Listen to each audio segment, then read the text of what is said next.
Hey guys, welcome back to my channel. আজ আমার ভাড়া বাড়িতে ফলহারিণী কালী মায়ের পুজো, সেজন্য দেখো মূর্তি আনা হচ্ছে। মা এসে গেছে বাড়িতে।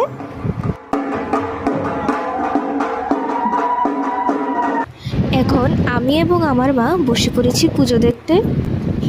আমাদেরকে কেমন লাগছে একটু সবাই কমেন্ট করে জানাবে তো। এই দেখো এখানে ফলহারিণী মায়ের পুজো হচ্ছে।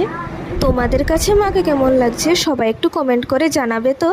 এবং যাওয়ার সময় মাকে একটি প্রণাম দিয়ে যাবে। এরপর প্রসাদ খাওয়ার পালা। বন্ধুরা দেখতেই পাচ্ছ এখানে থাল দিয়ে দিয়েছে এবং প্রথমেই দিয়ে দিয়েছে ফল প্রসাদ, আর দিয়ে দিল একটি রসগোল্লা।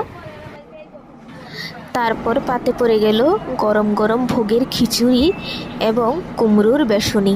এখানে কুমড়োর বেসনি আমি দুটো নিয়েছি, আমার ভালো লাগে খেতে সেই জন্য। বাইরে বৃষ্টির বাতাস বইছে, আর এরকম ওয়েদারে একটু লেবু চিপে গরম গরম খিচুড়ি খেতে কার না ভালো লাগে বলো তো।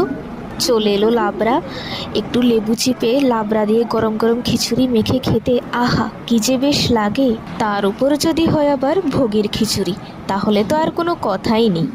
এই দেখো আমি একটা বাইট মুখে তুলে নিলাম খিচুড়িটা, এবং লাবড়াটা বেশ ভালো হয়েছে, খুব ভালো হয়েছে খেতে। আর কুমড়োর বেসনিগুলো খুব ভালো হয়েছে খেতে, খুব মুচমুচে এবং গরম গরম। খিচুড়িটা এতই ভালো হয়েছে যে আমি সেকেন্ড টাইম আরেকটু নিয়ে নিলাম। আর এই দেখো এখানে খিচুড়ি শেষ হতে না হতেই পাতে পড়ে গেল পাঁপড়। তাতে কি আমি থার্ড টাইম আরেকটু খিচুড়ি এবং লাবড়া নিয়ে নিলাম। তারপর পাতে পড়ে গেল পায়েস। পায়েসটাও খেতে খুব ভালো হয়েছে।